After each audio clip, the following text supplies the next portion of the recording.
Well, we're going to get started on oil and some of the fables about oil. You hear a lot of things in the news media today about oil is bad and, it's ruining our world, it's causing CO2, et cetera, et cetera. And sure, it does produce CO2. You burn anything organic, you produce water and CO2. That's basic chemistry. But is it really the cause of so-called global warming? I don't really think it is. But we'll show some statistics and some quotes that I got from other people. And some of the things you don't hear in the news media. For some reason, the news media doesn't always tell you the truth. I've noticed that in the last 6 months. I've noticed it's in the last few years. It's getting worse and worse and worse, and it's hard to find the truth. And so you can find it if you dig around. You don't have to read scientific papers, but a lot of the books that we sell in the back talk about. My book, particularly Carved in Stone, has a whole chapter on oil. I'll remind you at the end. But there's other books back there. My dinosaur book is just sitting there waiting for you to buy. And the fossils still say no by my colleague, Dr. Jeff Tompkins. He tied that into my mega sequence, of the flood. And so you can explains why you see certain fossils at certain levels and things like that as well. So it's a really good book that just came out.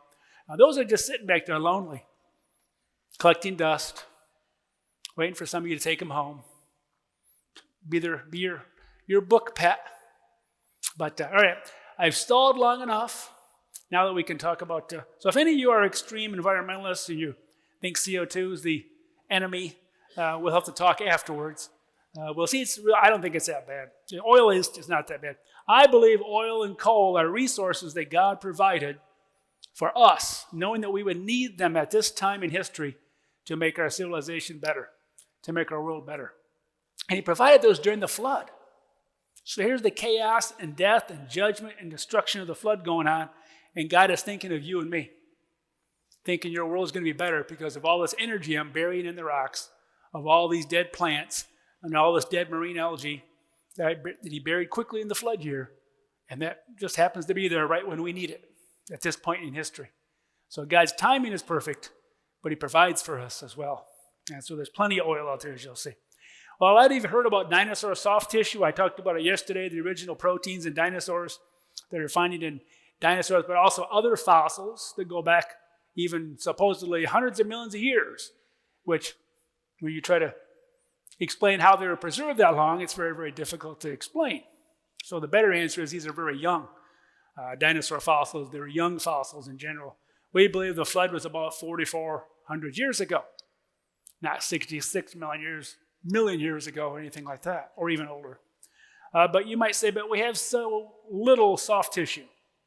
There's only been about 120 papers, maybe 130 papers now, where they describe discoveries of original proteins that shouldn't be there. It's still a lot.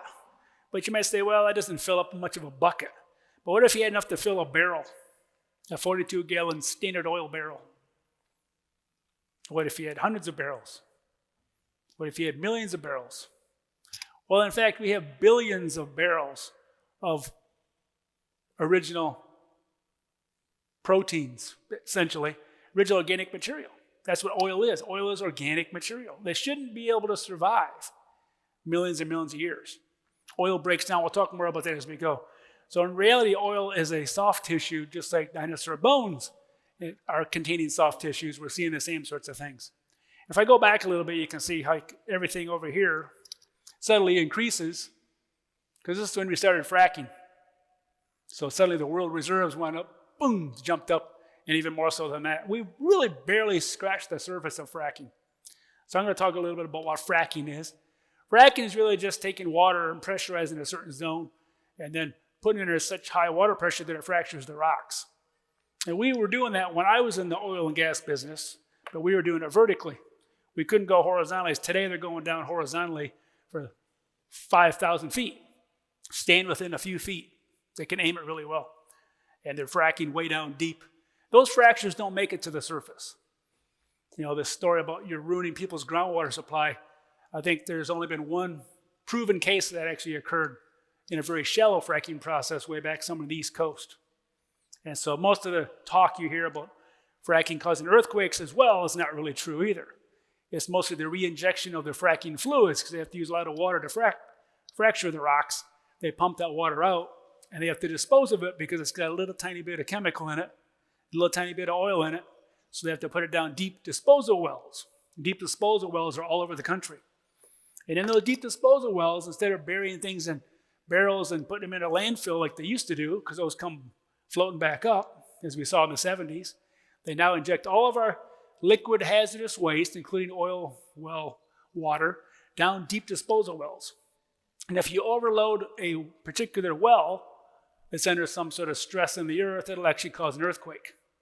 And so that's really what's been happening. The first earthquakes I felt in my life was at ICR's headquarters in Dallas, Texas. We'd see earthquakes zipping across, or you could almost see them zipping across your office floor because they're injecting too much water into a nearby disposal well. And they stopped injecting about 5 years ago. So now that Dr. G is there in the office, we don't feel earthquakes anymore because he told them to stop. Well, that's not quite true, but they stopped injecting because it was causing earthquakes. And so it's really not the fracking process, it's the re-injection of the fracking fluids too much down one well. But whoever owns the well is making, money for every gallon that goes down. But as a environmental person myself, I worry about all the toxic chemicals we're shoving down these wells all over the country. They're just shoving all, the fracking fluids are not that bad. It's all the other toxic chemicals from industry that's going down these wells, just pumping them down, hoping they go down where they're supposed to go. And hopefully they won't come back up. And so just like the barrels we used to put, you saw in the 70s, all these barrels, some of you are old enough to remember, all these barrels come floating back up with toxic chemicals in them and rusted away, releasing all that. We're now just putting our problems deeper in the earth, which worries me still. So there's still a big problem with pollution that I worry about, much more so than CO2. All right, let's move right along. That was enough stalling. Now let's look at 4 fables about oil that many of you probably heard. Number 1, oil is bad for the environment. A lot of people say we got to stop using oil altogether because it's so bad for the environment. But we'll see that's not true. Number 2, oil forms slowly. People think oil takes millions of years to form. We're going to use it all up and there'll be no oil again. It is a finite resource, but there's a lot more to be found. And so we worried about peak oil for a long, long time. Oh, we reached peak oil and so it's all downhill from here. Well, every time they say that, there's new advances in technology like fracking that doubles our oil reserves overnight. So there's a lot of oil out there. And there's enough to, all that was provided by the 1 year of the flood. We'll talk about, is that even possible at the end of the talk. Third fable is the oil can survive for millions of years. So once it forms, it takes millions of years to form, it can sit around for millions of years. When I worked for Chevron, and I worked at the Bighorn Basin in Wyoming, they told me that the oil in the Bighorn Basin migrated through there as it was generating 150 million years ago. 150 million years ago. And it got put into these traps, and they're just sitting there waiting for us to drill into them. Now, if you think about that, does that make any sense at all? How can oil just sit there for 150 million years? You put gasoline or even crude oil in a barrel and stick it in your shed and come back in 30 years and see if gasoline is going to allow your lawnmower to run. It breaks down over time. And so to sit around for 150 million years is just ludicrous. And so just common sense tells you that just something's not right here. So we'll talk about that. And then finally, the last point I want to make is the oil. People use this kind of as an argument against the flood. I've seen this by one particular author and other authors. They say oil existed before the flood because the pitch on the ark was oil. So we're going to dispel that myth as well. That's not true either. Here's what Elon Musk said in 2022. He said, we need to use oil and gas in the short term because otherwise civilization will crumble. He realized that our whole civilization, the way everything operates in our world, electricity, our cars, even the electric cars, all that stuff relies on fossil fuels, oil and coal. And so he realized if you just drop that, listen to some of the extreme Democrats, for lack of a better word, because most of them are. I'm sure there's a few Republicans too, but most of the Democrats are trying to get rid of oil altogether and just go to other energy sources, which I think is, as he pointed out, is a complete mistake. World oil demand reached a record high in 2023, and this was because I found this in 2023. I'm sure I could say the same thing about this year. It's probably even higher this year, but world oil demand will climb by 2 million barrels per day in 2023 from the earlier years. Oil demand growth is characterized by widening regional disparities, read down here in white, with China alone making up more than half the global increase. So China and India are using more and more oil all the time. They're trying to industrialize. And they're not worrying about their CO2 output at all. Our government's trying to handcuff us, so we don't produce CO2 by burning oil, but they don't care about the rest of the world. And so unless everybody's doing it, it's not going to do any good. Here's the way our energy kind of falls out in the world today in the U.S. If you notice, this is coal. That's gone down a little bit, but here's oil. Here's natural gas. You add these all up, you're looking at well over 75% of our energy comes from coal, oil, or natural gas. So how can you stop using that? Some of these extreme politicians just want to say, let's just stop using those sources. The world would shut down. There'd be no air conditioning. There'd be no electricity to plug your computers into. You wouldn't be able to use your cell phone. You wouldn't be able to drive your Tesla. We see more Teslas, I think, in Dallas. Dave Napier and I were in Los Angeles, California last fall. We saw almost no Teslas. We go to Dallas, there's Teslas all over. You'd think it'd be the other way around, but they can't afford them either. They're very, very expensive, and they're not that good for the environment, as you'll see.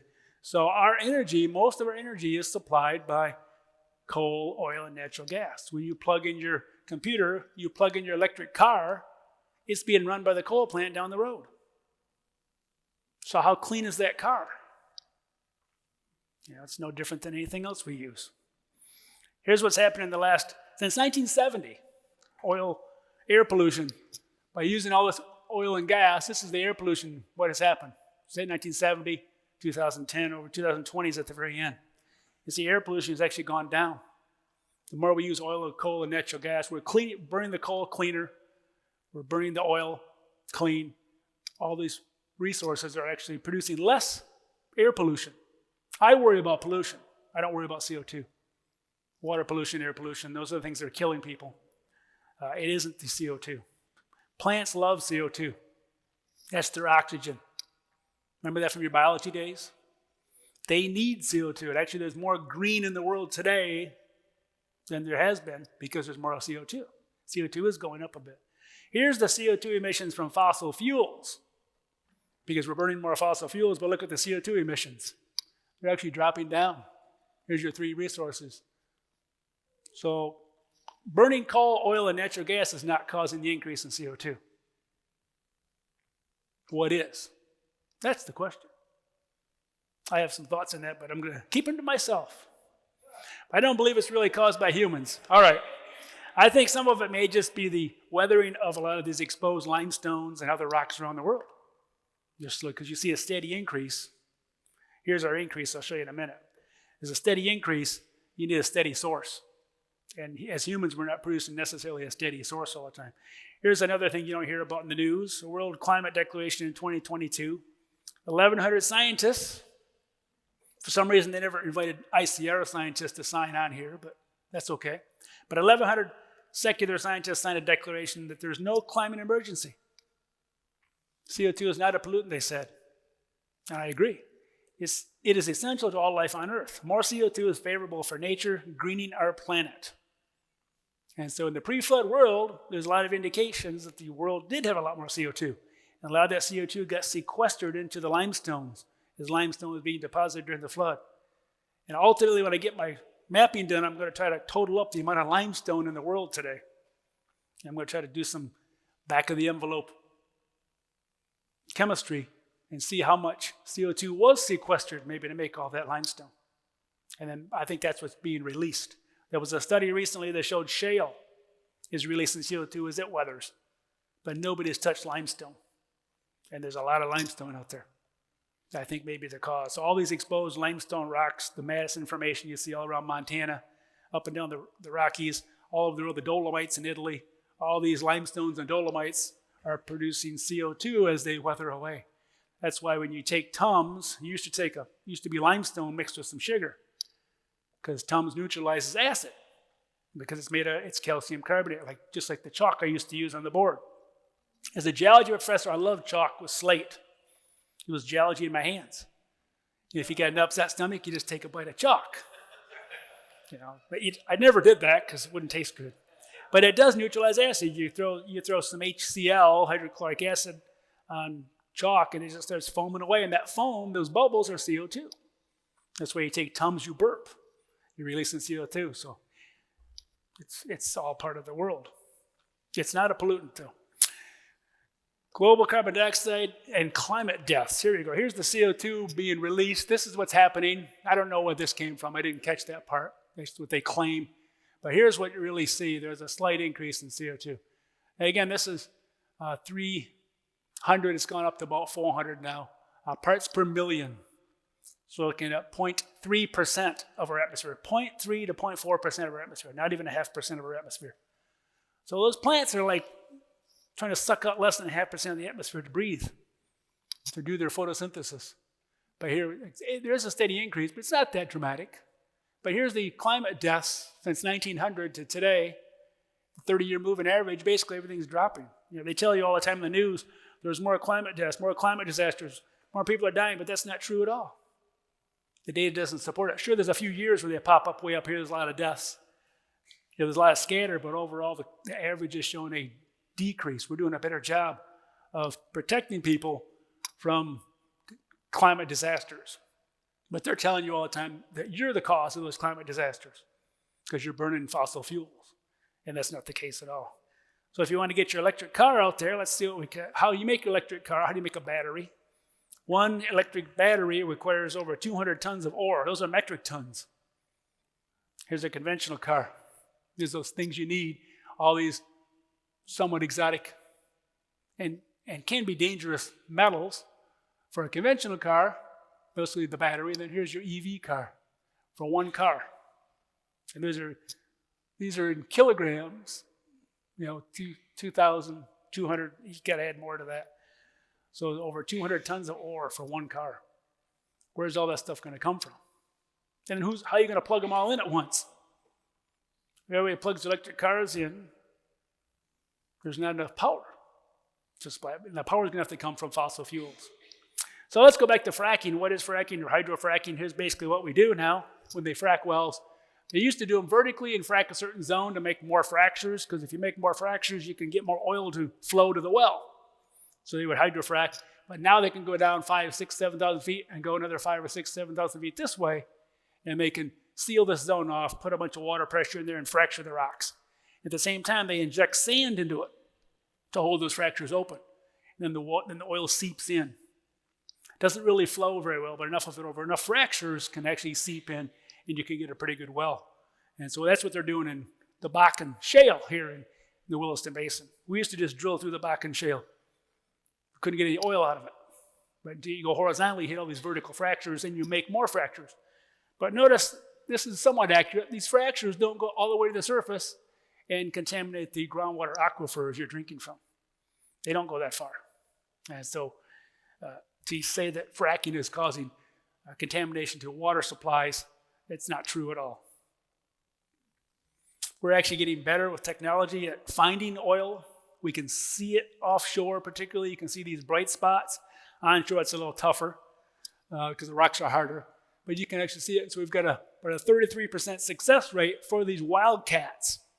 The wildcats are the ones out there where it's not a field already. You're looking for a new field. They call that wildcats. So a new spot. Once you find a field, you can usually find multiple pay zones in that field.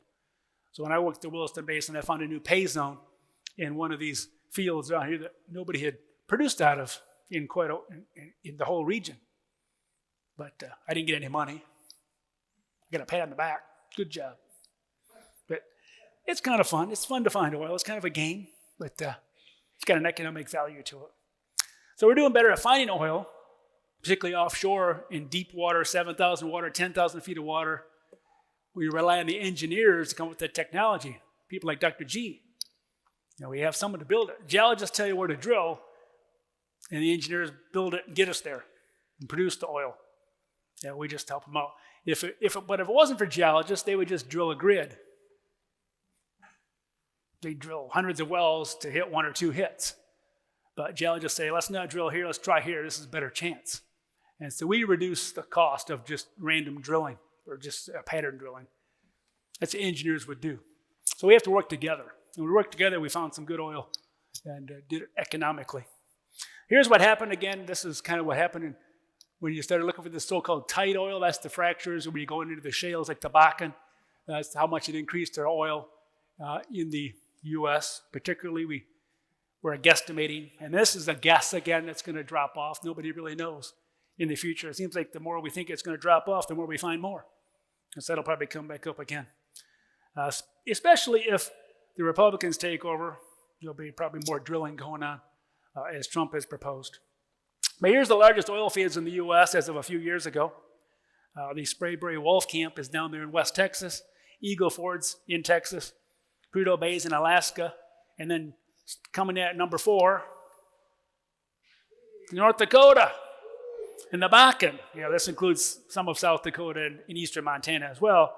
And then you go back to the Delaware Basin, that's in West Texas, and East Texas Basin in East Texas. So Texans should be proud. They have 4 of the top 6 oil fields in the United States, and by far the most oil in the West Texas one here, in these first 2. But here you guys got a lot of oil. And these are estimates. How much is there? In billions of barrels. So those are billions of barrels. So oil is not bad for the environment. That's just a fable. Let's move on to number 2. Oil forms slowly. Does it take really millions of years to form? We'll see that's not true. This is what you're taught in your geology classes, so they may have better cartoons. Kind of starts over here. 300 to 400 million years ago, you deposit a bunch of critters somehow magically, and then they get buried. And then 50 to 100 million years later, they actually start to produce oil. And then look at us today. We just drill down there and tap into this stuff. It's been sitting there for, in this case, 50 to 100 million years. How realistic is that? That's what people are taught day in and day out. So all of you probably think, I've heard oil takes a long time to form. But it really doesn't. Oil is also found from marine algae, which surprises a lot of people. It's mostly marine algae and plankton that was buried in clay-rich rocks. So during the flood, you have the perfect conditions of burying things fast, even clays. Yes, even clays, as we'll see in a minute, were burying things so quickly that they didn't have time to decay. So all this marine algae and plankton is not just slowly settling to the bottom like it does today and get eaten by scavengers and decomposing. It was buried so fast it preserved the organic material. And that's why we have oil today. The organics are deposited in this clay-rich rocks, and they call that kerogen. And again, most of the oil comes from the ocean, marine algae and plankton. And shale is the most common sedimentary rock, making up about half the world's sedimentary rocks. And that's what most of your rocks here are behind us. There's shales, some sandstones, and there's some volcanic rocks mixed in to make it a nice sticky, gooey mess, giving you that nice bentonite. But it doesn't make a mess. But shales are the source rocks for oil. These are some of the major source shale deposits in the world. You can see the Williston Basin's got its own in there with shale oil production. The green areas where they're producing shale oil, look at the rest of the world, we haven't even touched the fracturing of what we could do. The U.S. always comes up with these technologies, innovative ideas. So the hydrofracking of horizontal wells is really kicked off in the United States, but the rest of the world has really been untouched. So there's a lot of potential to double and triple the oil reserves that we have in the world today if you start developing these other nations, these big shales that were deposited. So these massive shales, of course, like this, Siberia, were deposited over these large regions because the flood. And some of these are busted up because of uplifts, where they would be more extensive themselves. These shales down here run along almost through 5 or 6 different states, from Ohio all the way down through Tennessee and Kentucky. It's the same shale, the Chattanooga shale. All these different shales are very, very extensive, and there's a lot of opportunity to frack. We can tell that oil comes from marine algae because we can go to the rocks and extract the chemistry from the rocks, and you can compare it to the source rock. So here's the oil that's produced in an oil field, for example, like here in North Dakota, and you can find the Bakken shale, and you can compare it, and you can see that it's the same chemical patterns. And so we can see that this has been done hundreds and hundreds of times all over the world. And so people talk about oil comes from dinosaurs. That's not true. That's just kind of a story that Exxon used to tell. But there's really oil mostly comes from marine algae and plankton from the oceans. And conventional thought says this is from a sedimentology book. This is what's being taught in schools. Shales or clay form under any environmental condition which fine sediment is abundant and water energy is sufficiently low to allow settling of suspended fine silt and clay. So the idea is if you have a tube of muddy water, you shake it all up and you set it down, it might take all day long for that to settle out. You got to really stop the flow. And that's not true, though, we're seeing. The rocks don't support that. That is what's happening in places today. But to get the rocks that we see with these thin layers that we see all over the world, you have to have moving water. But let's go back a little bit and say, what's the Bible say? And of course, the Bible tells us most of the rocks we have, including the shale, comes from the flood. So the flood began in Genesis 7:11, found the deep break open, intense rain for 40 days, and the waters prevailed higher and higher until 160 days. And I believe I updated this, but then I lost my file. So I was trying to frantically fix it during Dr. G's talk. And that's why I had to run out and run back. So I think this is only 5 continents, but it's almost the same as 6. So if you saw yesterday's talk, it's the same, basically the same basic, or Friday night's talk, it's the same basic idea of a progressive flood. A little bit of sediment early, a little bit, all of a sudden, boom, it jumps way up, and then it goes down. And so this is, again, what we saw the other day. The sock piles on, and then the Tippecanoe on top of that. Cascade, and then a lot more, boom. And then you reach the high point, and then the water goes down. And so you basically flood the whole world. The areas that are devoid of those elements, like up here in Canada, and here, these kind of greenish areas showing through, they were the highest hills. 15 cubits of water is all the Bible says about over the highest hills. So if you only have 23 or 24 feet of water, you can't leave a lot of sediment behind. So those areas are stripped down to the crust. Humans were wiped off the earth, along with everything else, plants, everything else you see in here, these tree fossils wiped off and spread around. But there's very little sedimentation in those areas. And so today there's very little sedimentation. But there are a couple of dots I didn't point out. These tiny little dots right up there, right in Hudson Bay. Those are from the high point of the flood. So how do you get a couple of dots up here even though there's nothing around it? Did a drone fly over and drop that sediment? Those had to be brought in from the side. So I call that the bathtub ring. And every continent has pieces where there's a little bit of those high point of the sediments that shows they did flood the whole thing. Left a little bit of a bathtub ring up there. So there are some flood sediments up in Canada at the highest point. Way, way, way up there in the middle of the Canadian Shield. But it's just not a lot. All right, let's go back to oil. Oil or kerogen must be buried rapidly like all fossils. So you're looking at oil is a fossil, but it's kind of microscopic fossils, plankton and algae.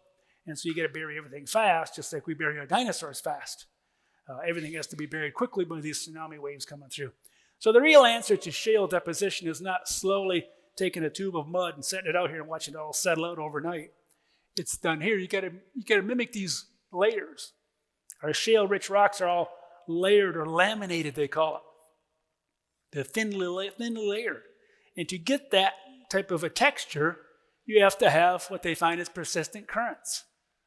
So clay does not slowly settle out to make shale-rich rocks. It has to be persistent currents and an energetic depositional history.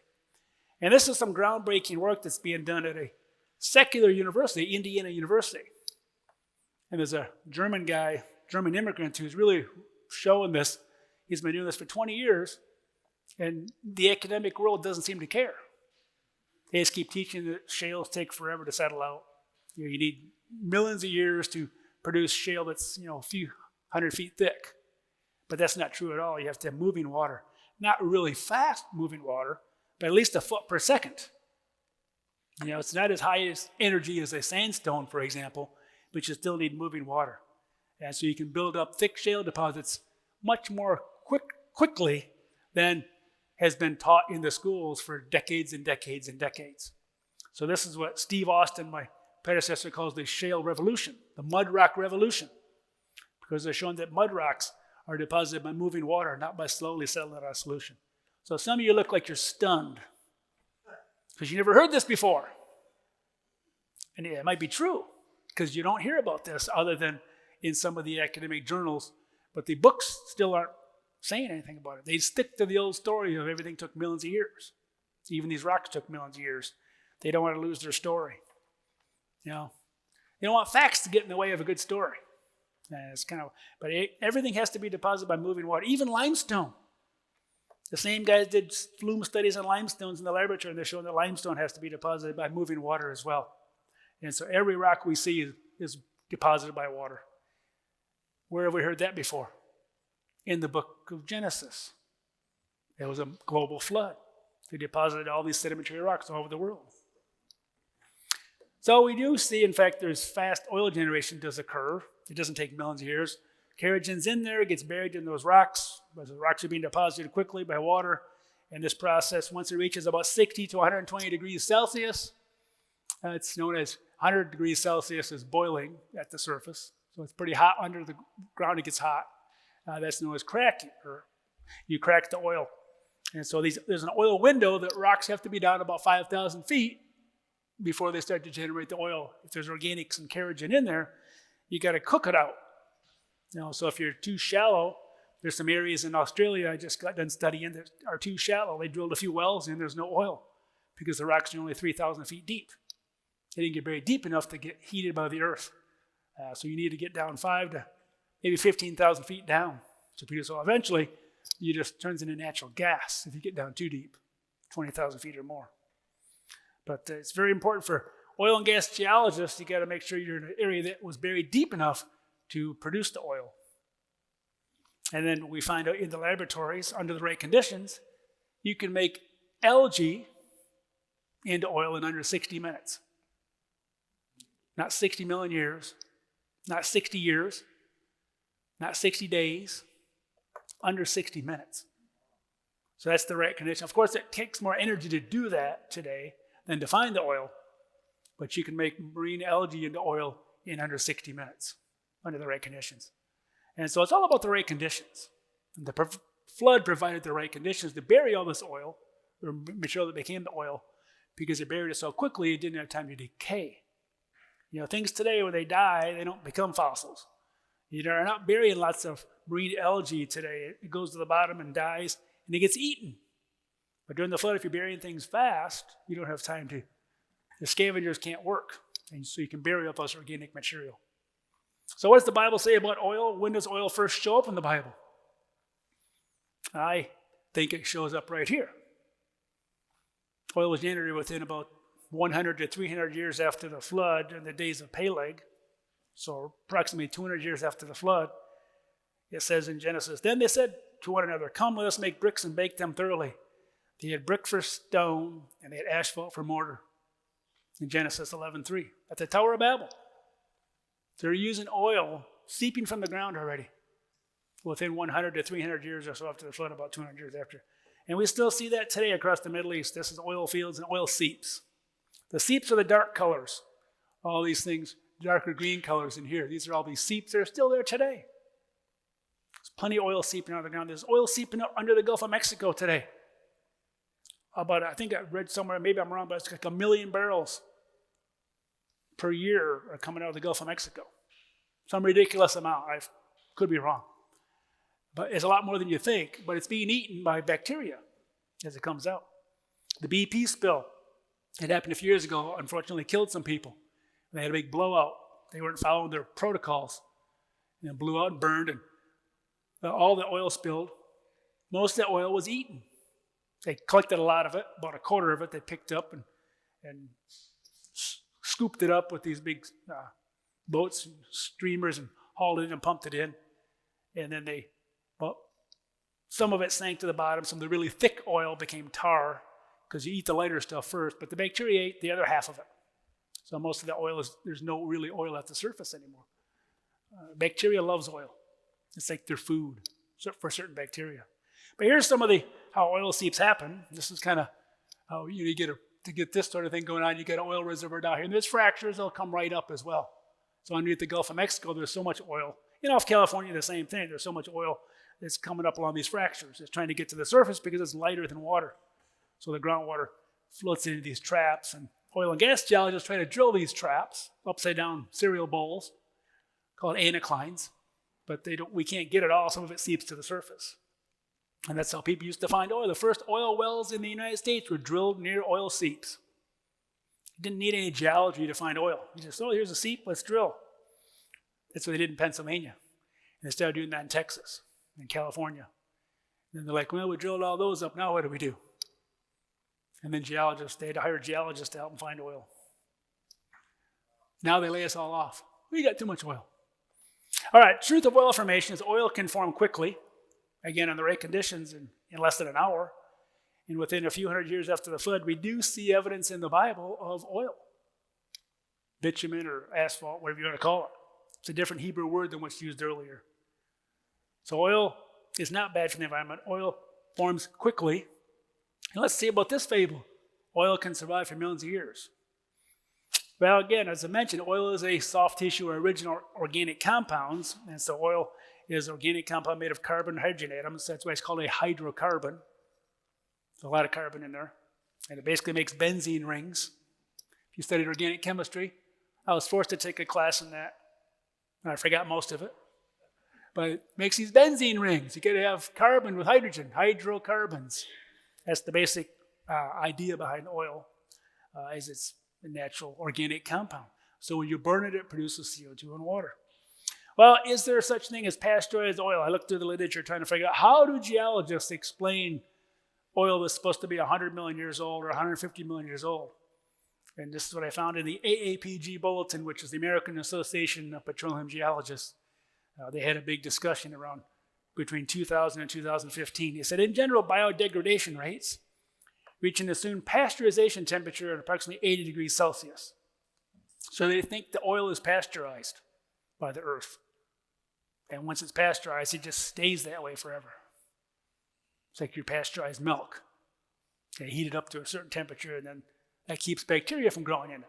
Well, underground, you've always got oil down there, but you've got groundwater constantly moving. See, most oil and gas geologists don't study groundwater. When I went back to school for my PhD, I studied groundwater. There's groundwater moving all the time. It's one of the reasons why age dating of rocks that are supposed to be, they can seal them off. That doesn't happen. Everything's got groundwater coming in. You've got uranium being flushed in and out of the system. You've got lead being flushed in and out of the system. Age dates are total guesses. And the same thing is true here. You can't just say oil is pasteurized and stays that way. Even if it were pasteurized, it's not going to stay that way because you have more groundwater coming in with more bacteria every day.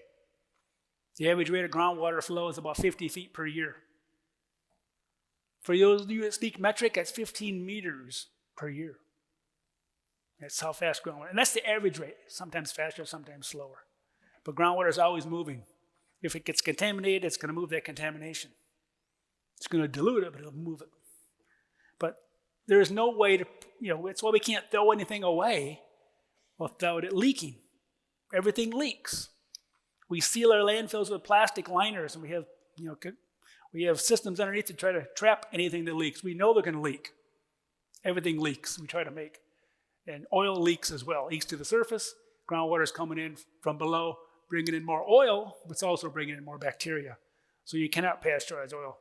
There's this general view, though, today, because they're told this in school, among geologists and petroleum oil and gas geoscientists, that biodegradation reservoirs ceases around 75 to 80 degrees Celsius in the zone of thermophilic organisms.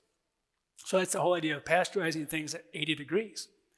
But you go to Yellowstone National Park, and you see things that are at 90 degrees C, almost to the point of boiling. You see bacteria, that's what those different colors are, different bacteria. So you go to the deep ocean, those ocean ridges, you see bacteria and things eating and living in areas where the water is hundreds of degrees because it's under pressure. And so it's not true at all. Biodegradation does not stop at 80 degrees. There's bacteria that lives everywhere. Everywhere we've drilled, as deep as we've drilled, we collected water, we find bacteria. It's just more plentiful at the surface, but underground it's biodegrading as well. And again, geologists admit this. The details and rates of the process involved in crude oil degradation are still poorly understood because they want them to be poorly understood. If we understood it better, they'd all realize this is nonsense. There can't be any old oil. Old oil is an oxymoron. But they do admit that bacteria in the subsurface is accepted. See that last line? But they don't want to understand it. So how much degradation? They say this, that the AAPG, again, differences in the degree of biodegradation were observed when they studied these things. The differences are thought to reflect effects of timing. And here's the bottom line here. As much as 7% of the original oil volume is lost through biodegradation. So we're losing at least 70% of our oil that's in the ground. It's being eaten by bacteria. How long is that stuff going to last? Can it really last 150 million years if this is what's happening? They don't think about what they're saying because they don't want to think about what they're saying. They don't want you to think. They just keep feeding you this story like a fairy tale. Just like evolution is a fairy tale, old oil is a fairy tale. Old oil should not exist. Here's what happens to oil in just 71 days. All these peaks are being eaten up very quickly within just days as you go down here, from here to here. And here's an example in a week. Here's crude oil, sludge, kind of tar, and it kind of breaks right down really quickly in a week's time. 70% of oil is biodegraded. Here's what they admit. Here's a curve. Here's conventional oil. Even that's biodegraded, but they won't admit it. But here's bitumen, oil sands like Alberta. Heavy oil like I found in Wyoming, really thick stuff. And then heavy oil, like even thicker. Most of the oil we produce is not West Texas Intermediate. That's the good stuff. That's why they use that to barrel. Most of it's thicker than that. Has a higher gravity. They talk about gravity. But here's the bitumen is what's left. That's the last bit before that's gone. That's what's fallen to the bottom of the Gulf is this tar stuff. It's almost natural asphalt. So most of the oil is biodegraded even today, what's produced. So the truth of oil preservation is that oil is an organic compound. It degrades quickly, like every organic, just like dinosaur soft tissue, and there's no pasteurization. That's just the story. Because you've got constantly bringing in water, groundwater, with more and more bacteria. You can't seal it off. And as we know, everything leaks. We can't figure out where to put our radioactive waste because everything leaks, or our toxic waste in general. So let's move on to our fourth fable down here. The oil existed before the flood. This is what one particular guy wrote. David Montgomery wrote this book. He's a scoffer. Talked about scoffers. People in the last days will be scoffing about the flood. He's a scoffer. He wrote a whole book called The Rocks Don't Lie, which I agree with him on, but people do. And he's one of the people that are lying to you purposefully. He says, a literal reading of the Bible requires that such sedimentary rocks already existed at the time of the flood because bitumen, the pitch or tar Noah used to caulk the ark, in Genesis 6:14, comes from sedimentary rock. So he's purposely ignoring what the Hebrew word actually means. And it's just to scoff at the idea of a global flood. So I would contend that our oil and our coal comes from the flood. He says, well, it can't be because Noah used it as the pitch on the ark. So what's the Bible say? Pitch is the English translation of the Hebrew word kofar. Is that how you say that, Kevin? I don't know. Kofar. So kofar, kofar, when you look up what that means, the Hebrew word means it's a covering. It sheathed or covered the ark. We don't know what the material was, hence the difficulty in translation. But here's an interesting note. The other 16 times it is used in the Old Testament is not translated as pitch. Only this one time is it translated as pitch, and it's probably a poor translation. It should say a covering. So it might have been some sort of tree resin that they were cooking up. Depending on, we actually find that Neanderthal man, the brilliant guys that they were actually distilling birch tar, I guess, they were cooking underground to make really strong glue to fasten their stone tools onto their wooden spears. They were actually distilling birch resin, basically, underground. So where'd they get that idea from? Now they're very smart and advanced people, just living off the land because they were dispersing from the Tower of Babel, but they knew what they were doing. It might have been something that they were doing in the pre-flood days to make the pitch for the ark. But it really is just a covering, and it's normally a very expensive covering where the Hebrews used the kofar. And to me, I like to think of it as almost the idea that the ark was covered, like the Hebrew people had to sprinkle blood as a covering for their sins. And so almost the covering of the ark had to be covered with this really expensive covering that, of course, Jesus paid the ultimate price for to cover our sins, to forgive us from our sins, not just to cover them. But the time of the ark, it was almost covered with this really expensive material, this pitch, as it's called, or this gopher. And so it's kind of to me, I like to think about it as almost like they had to cover for the sins of the people on board. And outside, I don't know if that's biblical or not. I may get fired for that later, but we'll move right along. But it is some sort of expensive covering. And it's probably some sort of tree resins.